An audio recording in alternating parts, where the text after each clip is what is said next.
Hello and welcome to the Success Showcase. I'm your host, Eric Lopkin from the Modern Observer Group. And with me, as always, is Chip Januszewski from the Happiness and Success GPS. Chip, how you doing today? I'm doing terrific. How about you, Eric? I'm doing all right. I'm just wishing for a little cooler weather. Well, it's supposed to break today, and maybe with a little bit of fireworks outside as far as weather stuff like that goes. But yeah, we just got over I think a 6-day heat wave. Six, So da- 6 days here. It's been all over the world, this heat yeah, wave. And fortunately, we're not in Europe where they've been experiencing 111 degrees. in a lot of places without air conditioning. Exactly. Yes. So So today we've got a special guest, Melissa Gagne. Melissa, welcome. Thank you. Thank you so much for having me. It's actually Gagne. Gagne, I apologize. That's okay. I always say it's Gagne like Kanye, and that's how people can look at my name and remember how to pronounce it. Well, Melissa, why don't you tell our listeners a little bit about what you do? Yeah, sure. Happy to do that. So I am a partner in a law firm that we just actually recently opened in May. It's called Laviano and Gagne. And we are a special education and education law firm. So primarily what we do is we represent families that have children with special needs, ages 3 to 22. And we help them to secure placements, programming, evaluation.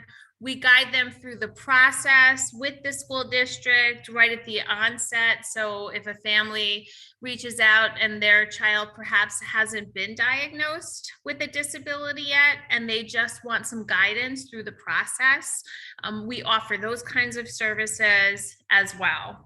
And I always tell my prospective clients, I come at this from a unique perspective because I have a 26-year-old son named Ryan, who's actually going to be 26 this Thursday. And he has severe autism. And so he has the most severe kind of autism that there is. So he doesn't have the kind of autism that you see in the documentaries and the feel-good shows about people with autism. That is certainly one area of the spectrum, but he is on the severe end of the spectrum. And so I have spent the last 26 years really advocating for him, getting him the services that he needs. And then before I went to law school, I was in education. So I was a teacher and an assistant principal and a principal. So I understand the lens of the educator as well. So when I come to what's called a PPT meeting, and that's called a planning and placement team meeting, a PPT meeting where the family comes together with the school district. I've been at every seat, literally, at that table. I've been the parent, I've been the school teacher, I've been the school administrator, and have had my own attorney with me to advocate for my son.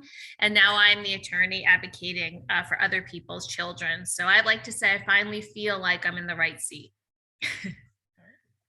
So I think for most of our listeners, the fact that what you do is even necessary probably comes as a surprise to them. Most people think, oh, I'm sending my kid to school, they're going to do what's necessary to help them. And this isn't always the case, is it? It's not always the case, but what I want to say is it is the case sometimes. So sometimes that is what happens. Sometimes a family has a kiddo with an identified disability, and the school district, does right by that child. And I think sometimes, that doesn't happen for a variety of reasons.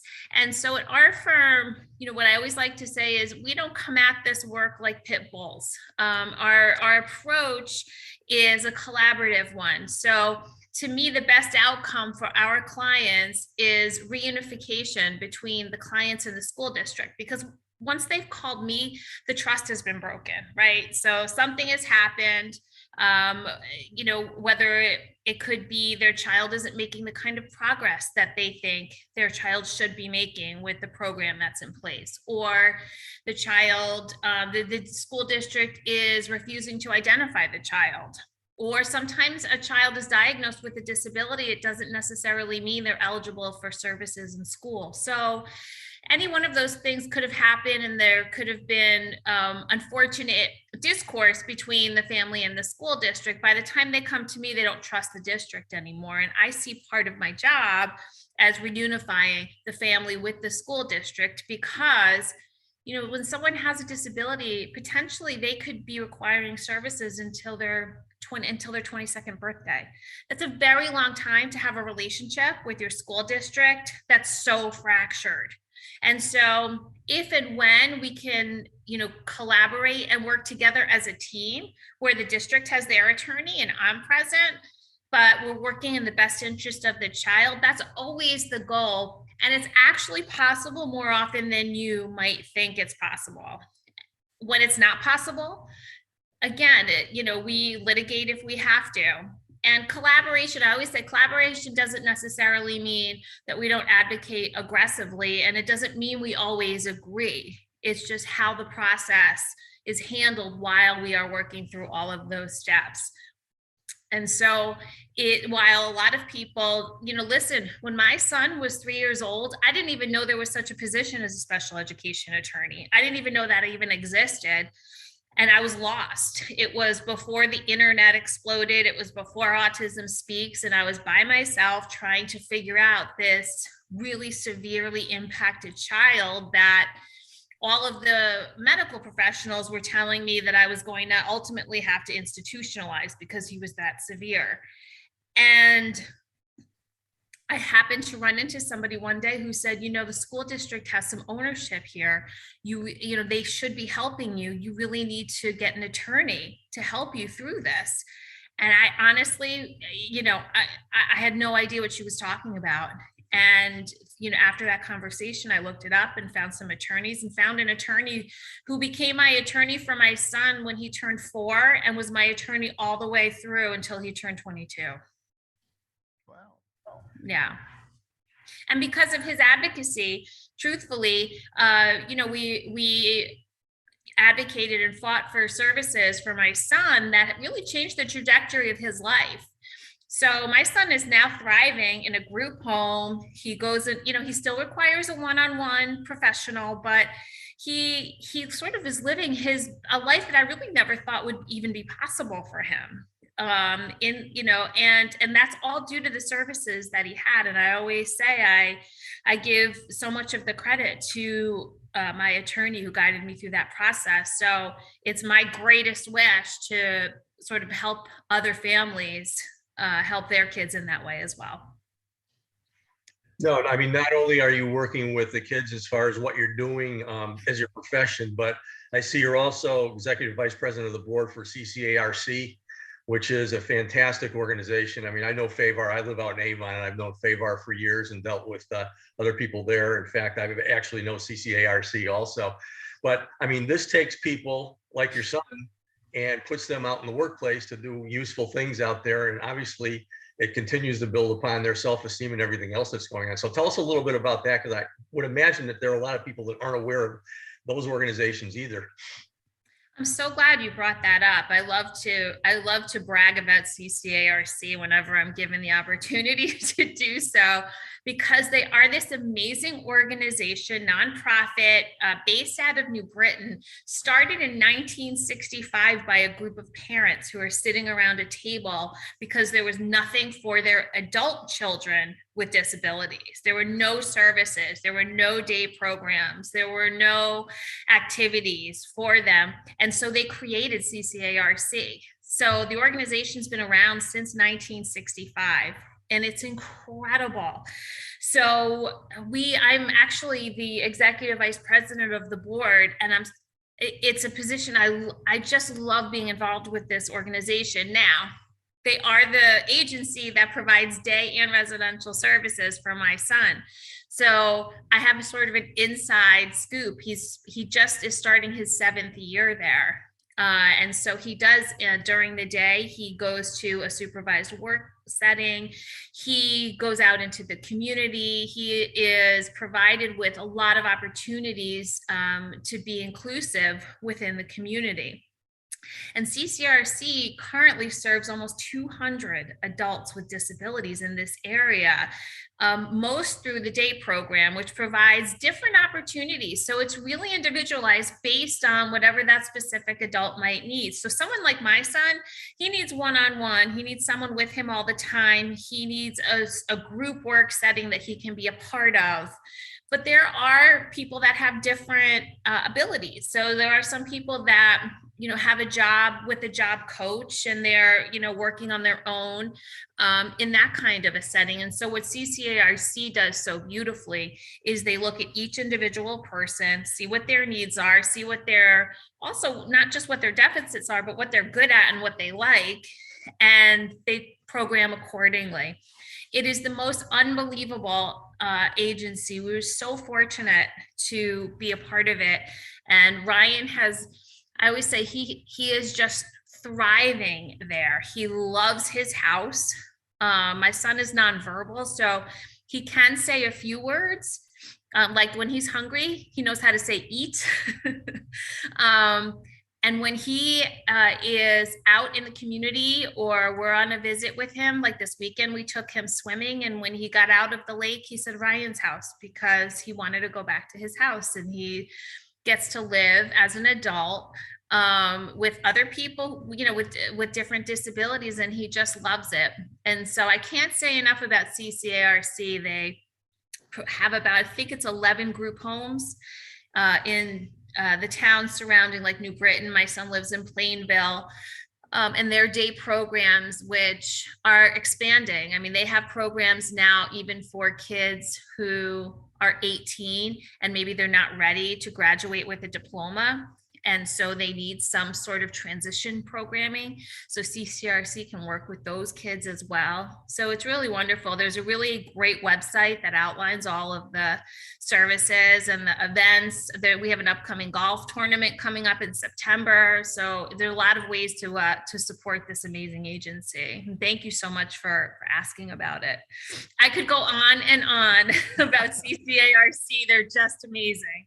No, I've worked with people for years there, and especially out here in Favar, there was a gentleman that used to come to our chamber meetings, basically to look for businesses to place the people there. That's what was his job, is to go to businesses and get the people in there setting up programs. And obviously, there's a lot of benefit as far as to both organizations for doing that too. So it's just amazing what you do.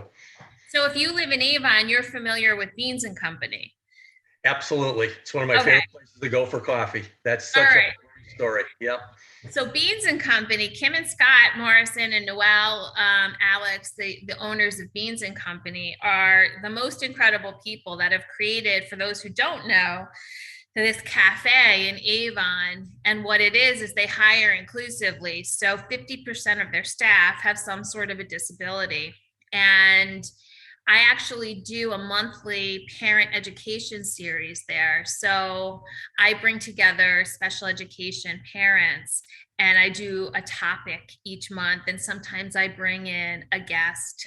So sometimes I do something as basic as how to read your IEP, because it's an individualized education program is the legal document that families are given when their child is found eligible for special education services in public schools. And it's a cumbersome document. And so sometimes I just walk people through certain parts of that document. Other times we talk about managing anxiety as a special education parent. Other times we talk about how to work with the siblings of your special education child. So we do a different topic monthly and we host it at Beans, which is great because it also lets people see that environment and the possibilities that are out there for adults with disabilities, which in Connecticut, we need more. We need more employers that are willing to employ people with disabilities. But Beans and Company is a great example of inclusive employment at its finest. And I love doing the parent ed night there because we've really created a nice little community so parents, special education parents in particular, don't feel so isolated. Excellent. So you said you started out as an educator and an administrator. So from that point of view, what are some of the difficulties that the schools are having that prevent people from disabilities from getting the services they need? Yeah, so, you know, in a lot of cases, it comes down to funding, right? So, you know, school districts have a budget. They're given a budget, and the people that work within school districts are bound to that budget. And so there's a certain fixed amount of money that is available for all of the things that the school district might need. Special education services being just one of those things. So I obviously see the biggest, the biggest struggle is, how do school districts provide a free and appropriate public education, FAPE, which is what they're legally required to do, within the budgets that they're given. So I think that's one of the big issues. Another big issue, I would say, is the training of educators.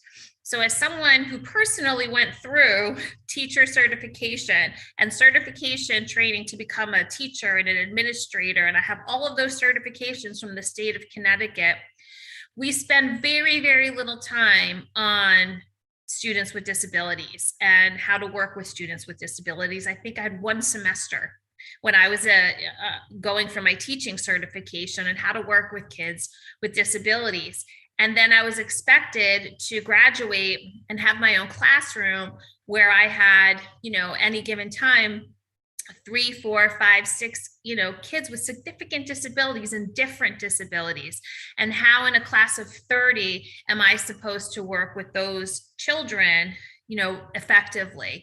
And I think there's a real lack of training on how to do that. And so I think that is something that all schools struggle with. That, I think it's really challenging, and that's if you're a general education teacher. If you're a special education teacher, there obviously is much more vigorous training, and there's more training on specific disabilities. But I also think at any given time, special education teachers could be given kids with such a varying degree of disabilities, and they have to approach each and every one of them individually, that they don't always have the manpower and the support to provide a free and appropriate public education.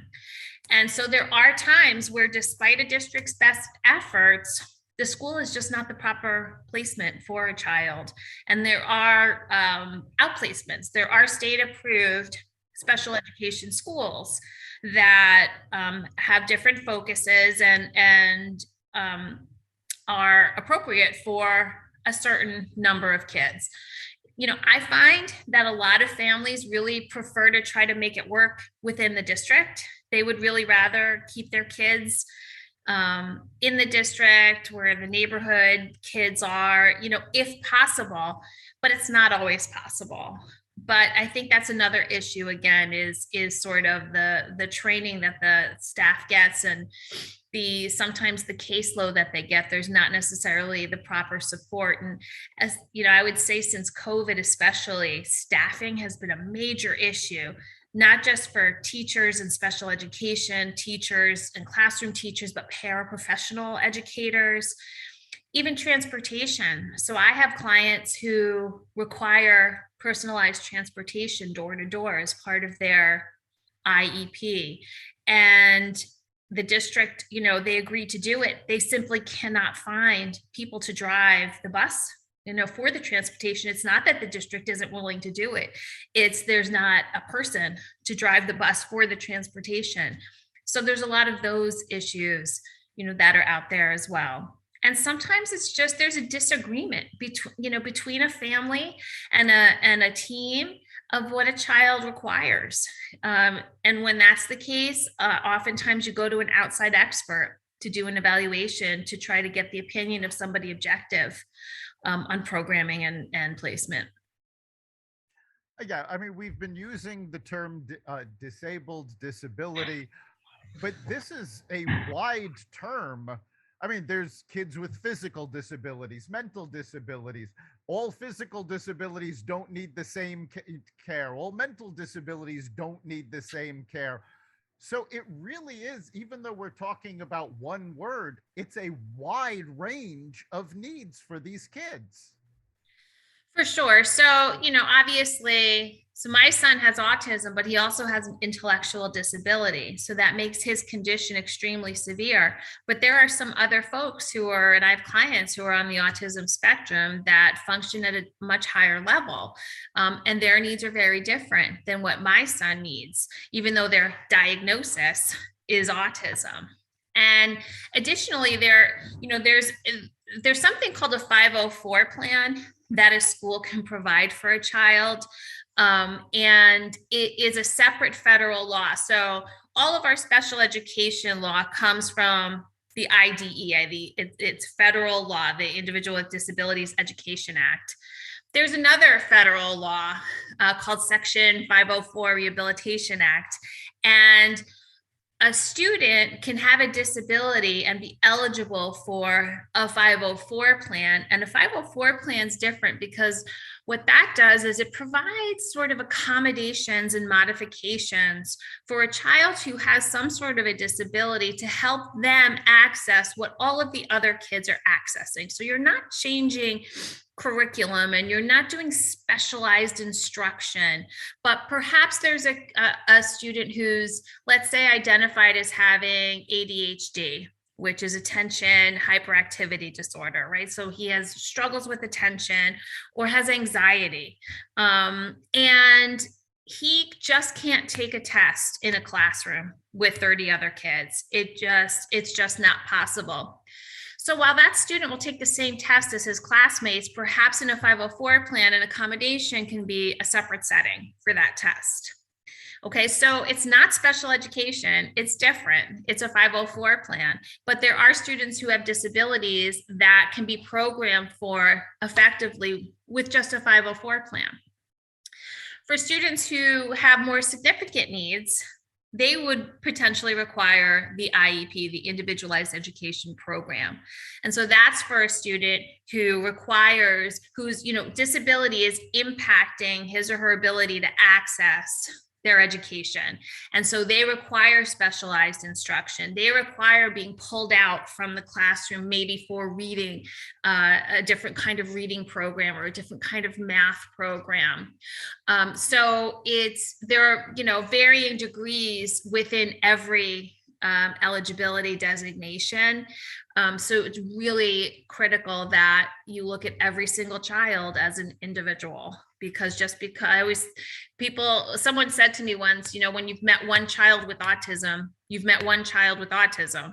Because while there might be some trends and traits that people say, well, people with autism don't make eye contact. Well, they struggle with that. And that's true for some people, but my son will look you right in the eye and always has since he was a baby. And he's very severe, has severe autism. So you really have to treat each disability, like you were saying, they're as individually. And again, going back to the obligation of the schools, if a child is eligible for an IEP, they are required to program for that child individually. So they have to look at that child's individual needs.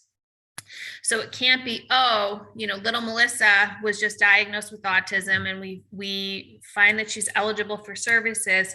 Here's our program for all kids with autism, because maybe my needs are different than whatever program they have and maybe they're not. Maybe I'm a great candidate for that program.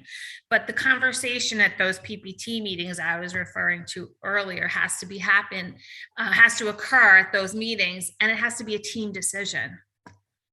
And the family is an important member of that team, and their input and their voice is an incredibly important one at that team and at that table. And so sometimes families really just need the support of somebody like me at those meetings, to be heard the way that they are entitled to be heard. So you had said that you take a collaborative approach. Now, I'm sure most people, when they're thinking, oh, I have to hire an attorney, they're immediately thinking that it's combative, it's confrontational. How does this collaborative effect work? So truthfully, the collaboration begins with, we start sort of with the attorneys. And there's really not that many attorneys that represent school districts within the state of Connecticut. And so it's a small bar, and there aren't that many attorneys that do what I do in Connecticut. So everybody knows each other. And you get to know everyone very quickly. And so part of the collaborative approach is establishing good professional working relationships with your opposing counsel, so that they know that when I get involved in a case, I'm going to call them and we're going to talk about the perspective of the school district. So here's what the school district is thinking, and I'm going to talk about what the parent is thinking. We're going to have a collaborative conversation about how we can effectively try to work together to resolve whatever conflict might come up.